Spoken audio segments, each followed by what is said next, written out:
Sujan, I Sujan, কোথায় গেলি? বলি এখনো খাওয়া হয়নি তোর? কেবল তো কয়েকটা পান্তা ভাত নিয়ে বসলাম কাকিমা, ভাতগুলো শেষ করতে দেবে তো?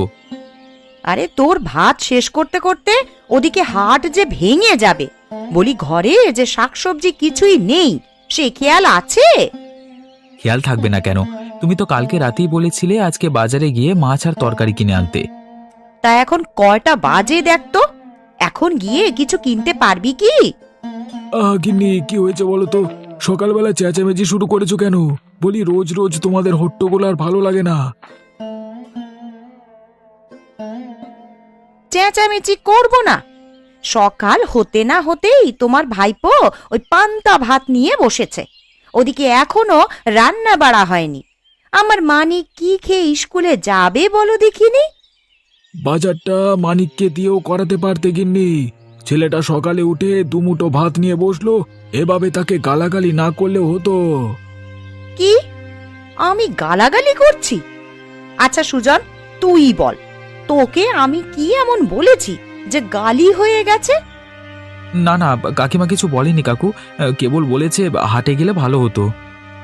দেখলে দেখলে তো আমি কত ভালো করে করে বলেছি, আর তুমি কথাগুলোকে গালাগালি বানিয়ে ফেললে। আমি তোমার সাথে কথায় পারবো না গিন্নি, তোমার যা ভালো মনে হয় তাই করো।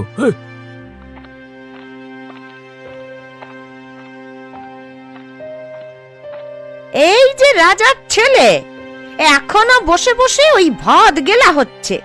বলি ওঠ, উঠে এক্ষুনি হাটে যা। ভাতগুলো শেষ করে যায় না কাকিমা? না, এত সময় আর নেই, এক্ষুনি হাটে যাবি তুই, না হলে সারাদিন আর পাতে ভাত জুটবে না, এই বলে দিলাম। ঠিক আছে, আমি এক্ষুনি যাচ্ছি তবে।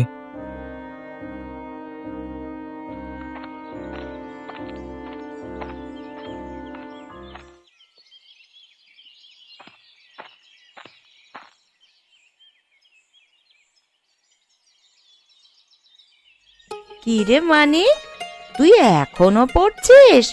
স্কুলে যাবি কখন? খাবার খেয়ে স্কুলে যাব মা। আরে সুজনকে হাটে পাঠিয়েছি, ও ফিরে এলেই রান্না চাপিয়ে দেব। এখন এই দুধটুকুনি খেয়ে নে কেমন, তাহলে শরীরে বল পাবি। রোজ রোজ এত দেরি করে স্কুলে গেলে মাস্টার মশাই রাগ করে মা। তুমি সুজন দাদাকে আর একটু সকালে বাজারে পাঠাতে পারো না? আরে ওকে কাল রাতেই বলে দিয়েছিলাম, কিন্তু এই পেটুকটা সকাল হতেই ভাত নিয়ে বসেছে। ওর ভাত খাওয়ার শখ আর গেল না। এভাবে ভাত খেলে যে আমরা গরিব হয়ে যাব মা। বাড়ি থেকে বের করে দিলে না, ওই ভাত খাওয়ার শখ এক্কেবারে ঘুচে যাবে। তাহলে বেশ হবে মা, ওকে তাড়িয়ে দিয়ে আরো ছোট কোনো কাজের ছেলে নিতে পারো, তাহলে অল্প টাকায় অনেক কাজ করাতে পারবে।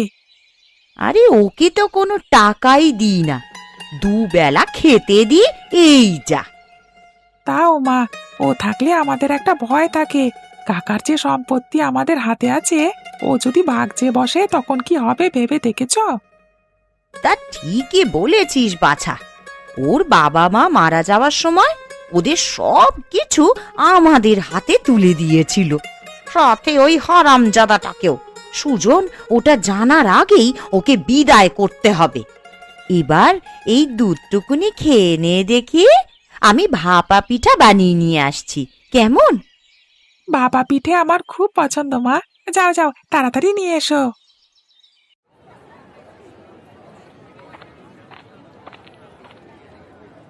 কি জেলে কি দেখছো অমন করে? মাছ নিলে বলো, না হলে কেটে পড়ো। তোমার ওই চিংড়িগুলো দেখছিলাম, ওগুলো দিয়ে চচ্চড়ি রান্না করলে খুব মজার হবে বলো। হ্যাঁ, তা দেবো নাকি 1 সের চিংড়ি? দাম বেশি হবে না, মাত্র 20 টাকা। না না, আমি মাছ কিনেছি, তাছাড়া কাকিমা ওসব ছোট মাছ একদম পছন্দ করেন না। আরে একদিনে কিছু হবে না, তাছাড়া এই চিংড়ি কষ্ট করে কাটতে হবে না, কেবল দাঁতটা ফেলে দিয়ে রান্না করলে হবে। তারপরও নিতে খুব ভয় করে, এমনিতেই তিনি যা রেগে থাকেন, অনুমতি ছাড়া কিছু নিয়ে গেলে কি করবেন বিধাতাই জানেন। এই চিংড়ি খেতে খুবই সুস্বাদু হবে খোকা, একবার নিয়ে গিয়ে দেখো না। এগুলো নিয়ে গেলে তোমার কাকিমা খুবই খুশি হবে। তাছাড়া এগুলো অল্প দামে তোমায় দিয়ে দিচ্ছি, 10 টাকা দিয়ে পুরোটা নিয়ে নাও। বেশ, তাহলে দাও, দেখি অল্প দামে চিংড়ি নিয়ে কাকিমাকে খুশি করতে পারি কিনা। আর হ্যাঁ, বিমলের দোকান থেকে এক আটি কচু নিয়ে যেও। হ্যাঁ, কচু দিয়ে চিংড়ি মাছ খেতে বেশ ভালো লাগে। না না, তার আর দরকার হবে না। কাকিমা একদম কচু শাক পছন্দ করে না, এগুলি চলবে।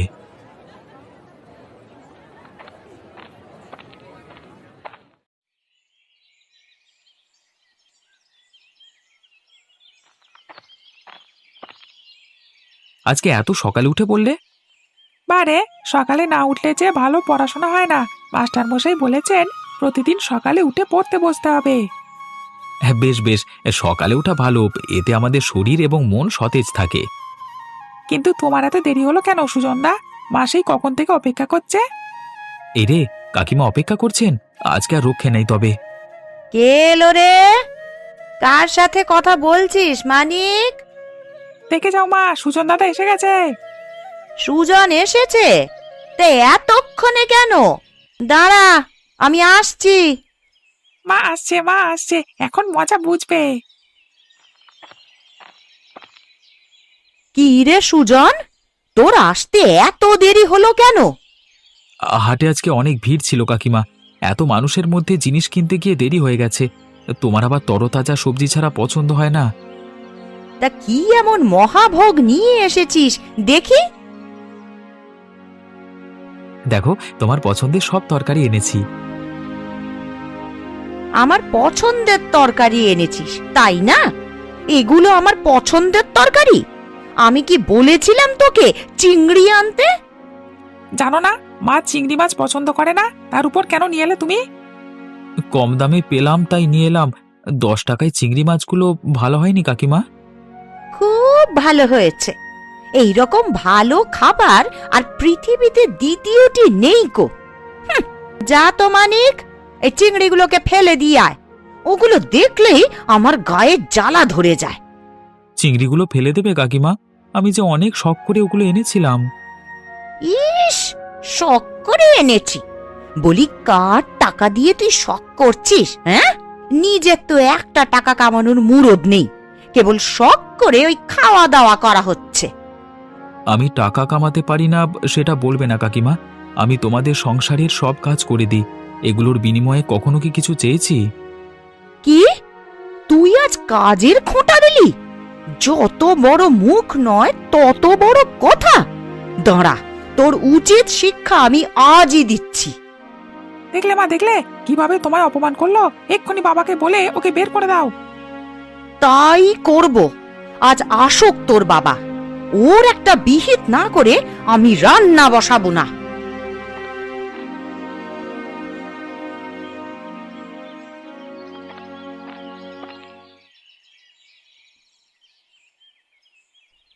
গিন্নি, কি হয়েছে তোমার? আজকে রান্না করনি যে? শরীর খারাপ হলো নাকি? আজ থেকে রান্না বান্না সব বন্ধ। এ বাড়ির কোনো কিছু আমি মুখে দেব না। তুমি মুখে কিছু না দাও ভালো কথা, সেই জন্য আমাদের কেন না খাইয়ে রাখবে? মুখ পোড়া মিনসের কথা শুনলে গা জ্বলে যায়। বলেছি তো আমি আর কিছুই রান্না করব না। দেখব আজকে কি খায়। আহা, নিজের রাগের জন্য আমাদের না খাইয়ে রাখবে? একটু রাগটা কমিয়ে বলো তো কি হয়েছে? সুজন আজ কি করেছে জানো? বাজার থেকে চিংড়ি নিয়ে এসেছে আমার জন্য। এর জন্য এত রাগ করবার কি আছে? চিংড়ি তুমি খাও না আমি জানি, অন্যদের ভাজি করে দিতে। ভাজি করে দেব? বরং আজ ওর কথা শুনে আমার পিত্তি জ্বলে গেছে। কি বলেছে ও, যা শুনে তুমি ফায়ার হয়ে গেছো একবারে? ও আজকে টাকার কথা বলল। ও যে আমাদের সংসারের কাজ করছে তার জন্য নাকি ওকে টাকা দিতে হবে। কি, সুজন এ কথা বলেছে? এতটুকু ছেলে টাকা দিয়ে কি করবে শুনি? তা আমি আর কি বলবো বলো? তোমার তো আবার আমার কথা বিশ্বাস হয় না। দাঁড়াও, মানিককে ডাকছি, ওই বলবে আর কি কি বলেছে। না না, ওকে ডাকবার দরকার নেই, আমি সুজনকে ডেকে বলে দিচ্ছি। আর ও এরকম কিছু করবে না। সুজন ছোট মানুষ, টাকা চাইবে কেন? না, রোজ রোজ ওসব ঝামেলা করতে আমার ভালো লাগে না। তুমি আপদ বিদেয় করো। কি, সুজনকে তাড়িয়ে দিতে বলছো?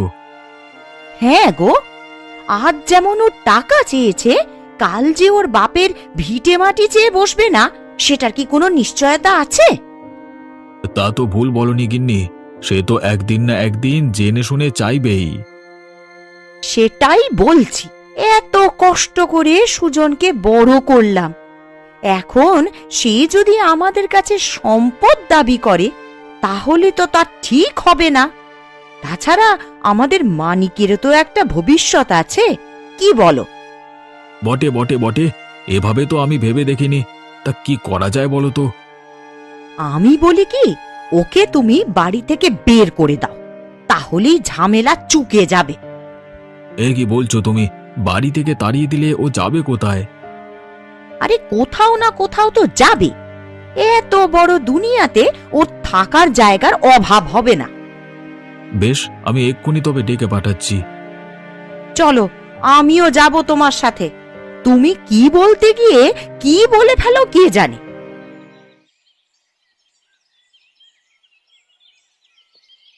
কি ব্যাপার সুজন দাদা, তুমি এখানে দাঁড়িয়ে আছো কেন? দেখছিলাম তুই কিভাবে পড়ছিস। পড়াশোনা করতে আমার খুব ভালো লাগে রে। যেটা পারবে না সেটা দেখে লাভ কি? যাও যাও, নিজের কাজ করো গিয়ে। আমার সব কাজ শেষ, তোর একটা বই দে না মানিক, আমি একটু পড়বার চেষ্টা করি। জানিস, ছোটবেলায় পাঠশালায় গিয়ে আমি বই পড়া শিখেছিলাম। আবার কোনো বই তোমাকে দিতে পারবো না, পাছে পাতা ছিঁড়ে ফেলবে। আমি কিচ্ছু করব না, এমন করিস কেন রে? দে না ভাই, আমি পড়ি, ফেরত দেব। কি ব্যাপার সুজন, তুই এ ঘরে কেন? দেখো না বাবা, কখন থেকে ও আমাকে বিরক্ত করছে, মন দিয়েছে একটু পড়বো, তারও কোনো উপায় পাচ্ছি না। দেখেছো দেখেছো ছেলেটার কিভাবে পড়াশোনার ব্যাঘাত ঘটাচ্ছে। না না কাকিমা, আমি কিছু করিনি গো, শুধু ওর বইগুলো একটু পড়তে চেয়েছিলাম। আজ মানিকের বই পড়তে চেয়েছিস, কাল ওর সাথে স্কুলে যেতে বায়না ধরবি। ওগো, তুমি এত খরচ কিভাবে সামলাবে? না না, সে সুযোগ ওকে দেওয়া যাবে না। এক ছেলের খরচ জুগিয়ে হিমশিম খাচ্ছি, তার উপর আর একজনের পড়াশোনা চালানোর কথা আসেই না। আরে সেই জন্যই তো বলছি, এক্ষুনি ওকে বিদেয় করো, না হলে ও তোমার মাথা চিবিয়ে খাবে। সে কি বলছো কাকিমা, আমাকে তাড়িয়ে দেবে? আমি যাব কোথায় তোমাদের ছেড়ে? কেন, তোর মামা বাড়ি আছে না, সেখানে গিয়ে ওঠ। ওরা তো সৎ মামা, সেখানে গেলেও আমাকে তাড়িয়ে দেবে কাকু। তাহলে যেখানে ইচ্ছে সেখানে গিয়ে মর, আমার বাড়িতে আর তোকে থাকতে দেব না, এই শেষ কথা। আর তুমি যদি ওকে রেখেছো, তবে আমি তোমার সংসার আর করব না, আজই মানিককে নিয়ে বাবার বাড়িতে গিয়ে উঠবো। কাকু, ও কাকু, কাকিমা কি বলে গেল, আমায় নাকি আর থাকতে দেবে না? তুই তো নিজের কানেই শুনলি সব। তুই থাকলে আমাদের সংসার ভাঙবে। না না, আমার জন্য তোমাদের ক্ষতি হোক তা আমি চাই না। এই যা যা, তোর জিনিসপত্র গোছগাছ করে নে সুজন, আজকে দিনের মধ্যে তোকে বাড়ি ছাড়তে হবে। মানিক, তুই একটু কাকিমাকে বোঝা না, তোদের ছাড়া আমি কোথায় যাব বল, আমার যে আর কেউ নেই। ইস, আমায় পাগলা কুকুরে পেয়েছে। আমি তোমাকে রেখে সম্পত্তির ভাগ বসাতে যাব, তা কখনো হবে না। যাও, এক্ষুনি আমাদের বাড়ি থেকে বেরিয়ে যাও। ঠিক আছে, আমি যাচ্ছি, তবুও তোরা সুখে থাকিস। আর কাকুকে বলিস তোদের প্রতি আমার কোনো অভিযোগ নেই, তিনি যেন ভালো থাকেন।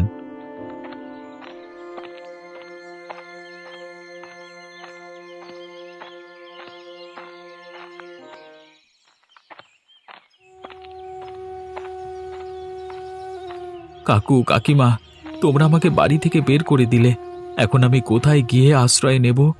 মামার বাড়িতেও তো যাওয়া যাবে না। কি করি, কি করি এখন? এই নদীতে ঝাঁপ দেবো নাকি? তাহলেই সব ঝামেলা শেষ হয়ে যায়। না না, কিছুতেই হেরে যাওয়া যাবে না, আমাকে বেঁচে থাকতে হবে, যেভাবেই হোক কোনোভাবে ঠিক থাকতে হবে। কিন্তু তার জন্য দরকার একটি নিরাপদ আশ্রয়। আমি আশ্রয় কোথায় পাবো?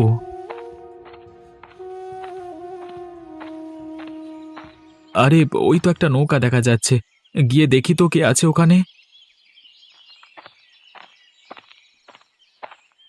আরে নৌকাটিতে যে কেউ নেই, আবার বিছানাপাতিও আছে দেখছি, হয়তো কোনো জেলের নৌকা হবে, এখানে রেখে হাটে মাছ বিক্রি করতে গেছে।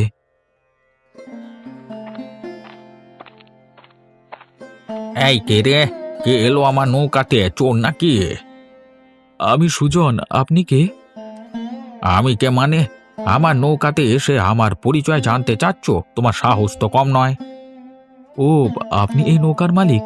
আমিও বলি, নৌকা রেখে কোথায় গেল লোকটা? আমি নিবারণ মাঝি, এই নৌকাতেই থাকি। তা কি চাও এখানে? আমি এক গৃহহীন মানুষ। আপনি কি আমাকে একটু আশ্রয় দেবেন? বিনিময়ে আমি আপনার সব কাজ করে দেব। তুমি আমার ছেলের মতো বাচ্চা, আশ্রয় যেহেতু চেয়েছো, তোমাকে আমি ফেলতে পারবো নিকো। তা তোমার বাবা মা কেউ নেই? না, বাবা মাকে ছোটবেলায় হারিয়েছি। এক কাকার কাছে থেকেই মানুষ হয়েছি, কিন্তু তিনি আজকে আমাকে তাড়িয়ে দিয়েছেন। আহারে, তুমি তো খুবই দুঃখী মানুষ তাহলে। কষ্ট পেয়েছো না বাচ্চা? এই তিন কুলে আমারও কেউ নেই। আজ থেকে তুমি আমার ছেলের মতোই আমার সাথেই থাকবে, কেমন? বাপ বেটা দুজনে মিলে মাছ ধরবো আর হাটে বিক্রি করে আমাদের সংসার চালাবো। আপনি আমাকে বাঁচালেন বাবা, আপনার এই ঋণ আমি আজীবন মনে রাখব। এবার ওঠো, মুখ দেখে বোঝা যাচ্ছে কিছু খাওয়া হয়নি। খেয়ে দে আমরা ওপারে যাব। বিকেল বেলায় ওধারে অনেক মাছ পাওয়া যায়, কেমন? তাই চলুন, আমারও খুব খিদে পেয়ে গেছে। গিন্নি, ও গিন্নি, কোথায় গেলে তুমি? বলি, আমার জুতো জোড়া দিয়ে যাও তো, এদিকে কাজেরও দেরি হয়ে যাচ্ছে। যাই বাবা, উফ, তুমি যে নিজে খুঁজে জুতোগুলো পরবে সেটাও পারো না। বলি, সব কাজ কি আমায় দিয়ে করাতে হবে? কি করবে বলো? সুজনকে দিয়ে কাজ করিয়ে অভ্যেস হয়ে গেছে, তাই নিজ হাতে আর কিছু করতে ইচ্ছে করে না। সে কি গিন্নি, কি হয়েছে তোমার? তুমি এভাবে দাঁড়িয়ে পড়লে কেন? আমার মাথাটা বড্ড ঘুরছে গো। সে কি মা, কি হলো তোমার? তুমি এমন করছো কেন? আমাকে আমাকে একটু ধর মানিক, আমি আর দাঁড়িয়ে থাকতে পারছি না।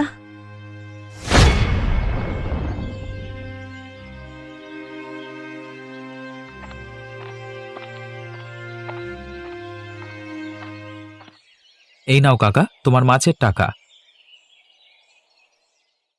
কিরে সুজন, আজ তোরা এত তাড়াতাড়ি বাড়ি ফিরলি কেন? যে মাছ নিয়ে গেছি তা যাওয়ার সাথে সাথেই বিক্রি হয়ে গেছে। খদ্দেররা আরো চিংড়ি মাছ চাইছিল, কিন্তু দিতে পারিনি।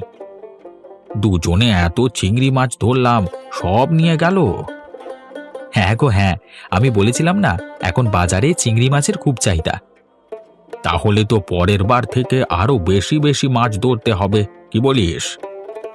সে তো আমি কবে থেকে বলছি, কিন্তু তুমি কিছুই শুনছো না। বেশ, তবে আজ থেকে আবার চিংড়ি ধরতে যাব, কেমন? ঠিক আছে, তবে তুমি তৈরি হয়ে নাও। খেয়ে দে আবার আমরা জাল নিয়ে বের হব, কেমন?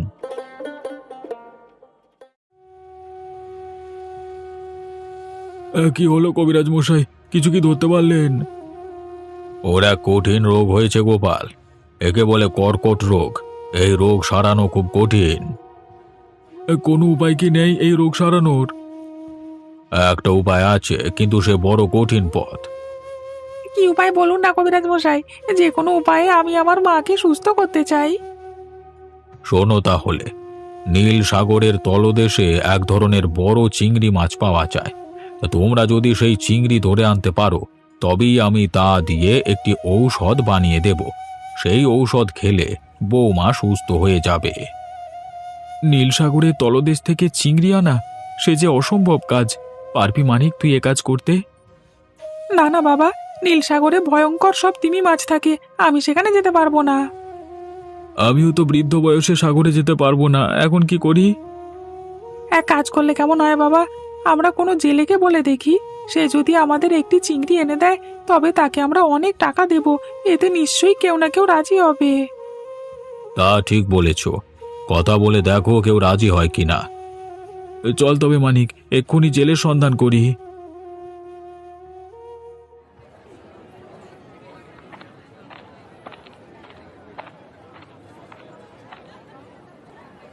বাবু, একদম টাটকা মাছ, এ জলের দামে ছেড়ে দিচ্ছি, নেবেন নাকি একটি? আমাদের ওসব মাছ লাগবে না, তোমার কাছে চিংড়ির খোঁজে এসেছি। এ চিংড়ি তো আছে, এই দেখুন না কত বড় চিংড়ি মাছ, এক জোড়া কেবল 10 টাকা, নেবেন? ওই চিংড়ি নয়, আমাদের দরকার নীল সাগরের গভীরের চিংড়ি মাছ। তুমি তা এনে দিতে পারবে আমাদের? যদি এনে দাও তবে অনেক টাকা দেব, প্রতি চিংড়িতে 1000। পাগল হয়ে গেছো তোমরা? ওই ভয়ঙ্কর নীল সাগরে গিয়ে আমি মরবো নাকি? না না বাপু, ওসব টাকার লোক দেখিয়ে লাভ হবে না আমাকে। যাও না কাকু, তোমাদের তো মাছ ধরে অভ্যেস আছে, ইচ্ছে করলে ওসব চিংড়ি ধরতে পারবে। আমাকে মারতে চাইছো নাকি? আমি কখনো ওই ভয়ঙ্কর সাগরে যাব না। যাও যাও, এক্ষুনি আমার দোকান থেকে বিদে হও, যাও দেখি। চল মানিক, এখানে আর কাজ হবে না, আমরা অন্য কোথাও যাই। দেখো দেখো বাবা, সুজন দাদাকে দেখা যাচ্ছে। আরে আরে, তাই তো, ও যে মাছ বিক্রি করছে। বেশভূষা দেখে তো মনে হচ্ছে অনেক বড় লোক হয়েছে। কি করে ও এত বড় মাছের দোকান দিল? এখন এসব ভেবে লাভ নেই, চলো চলো তাড়াতাড়ি ওর কাছে গিয়ে সাহায্য চাই। ও যদি কোনো জেলেকে দিয়ে আনিয়ে নিতে পারে। তাই চল বাবা, তাই চল।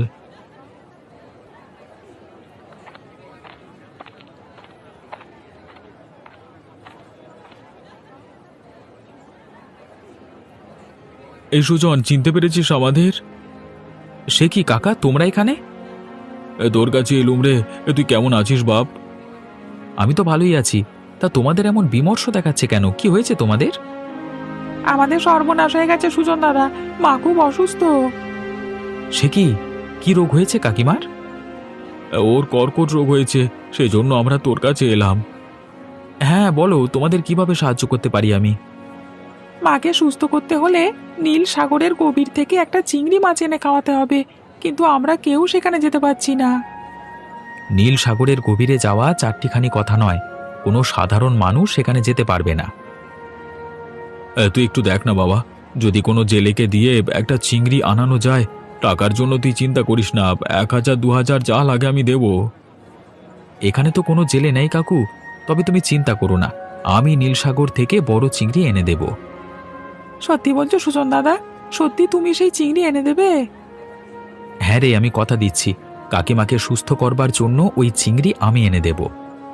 তুই আজকে আমাকে বড় বাজার বাজালি রে। এই নে, এই নে, এই ব্যাগে 1000 টাকা আছে, ওটা সবটা তোর। 1000 টাকা নয় কাকু, আমি তোমার কাছ থেকে 1 টাকা নেব, বাকি টাকা তুমি রেখে দাও। সে কি দাদা, এই টাকা তুমি আমাদের ফিরিয়ে দিচ্ছ? কাকিমায়ের প্রাণের বিনিময়ে আমি কোনো অর্থ নিতে পারবো না রে মানিক। কাকু বড় মুখ করে টাকাটা দিয়েছে, তাই আমি সেখান থেকে 1টি টাকা নিলাম। এই না হলে আমার ভাইপো, দেখলি কেমন বীরের মতো কাজ করছে। চল বাবা, তুই আমাদের সাথে বাড়ি ফিরে চল। তোর উপর অনেক অত্যাচার হয়েছে, আর না, এবার থেকে তুই মানিকের মতোই আমাদের সংসারে থাকবি। হ্যাঁ দাদা, বাবা একদম ঠিক কথাই বলেছে। আজ থেকে তোমাকে আর কেউ অবহেলা করবে না, চলো আমাদের সাথে। আমি যাব মানিক, তবে আজকে নয়, কালকে সকালে যদি নীলসাগর থেকে চিংড়ি মাছ নিয়ে ফিরতে পারি তবেই যাব। আচ্ছা বেশ বেশ, তাই হবে। তুই নীলসাগরে যা, আমরা তোর অপেক্ষায় রইলাম।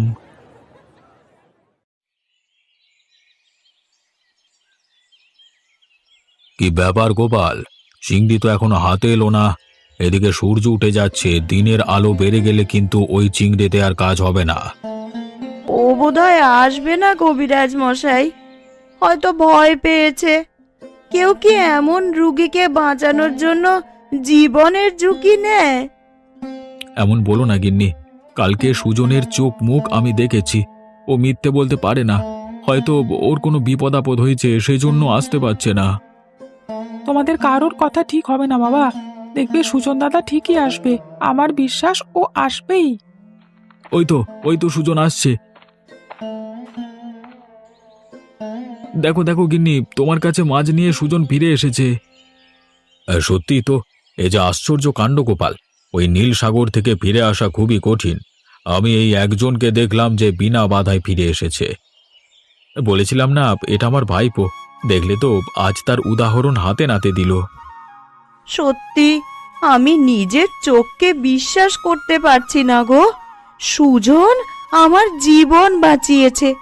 আমি এতদিন ওর ওপর কতই না অত্যাচার করেছি, তারপরও ও আমার এত বড় উপকার করলো। কাকু দেখো, তোমাদের সেই বড় চিংড়ি মাছ নিয়ে এসেছি। আয় বাবা আয়, আমরা যে তোরই অপেক্ষা করছিলাম। আমি ভেবেছিলাম তুই আর আসবি না বাছা, তোকে দেখে আমার প্রাণ ফিরে এসেছে। আমি জানতাম তুমি ফিরে আসবে, তোমাকে আসতেই হবে। হ্যাঁ রে, আমি তো আসবই। তোদের ছেড়ে আর কোথায় যাব বল?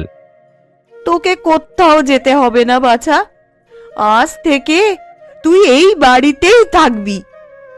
সে থাকা খাওয়া সব পরে হবে, আগে আমার চিংড়িটা দাও, ও দিয়ে ওষুধ তৈরি করে বৌমাকে সুস্থ করি। এই নিন কবিরাজ মশাই, নিন আপনার চিংড়ি।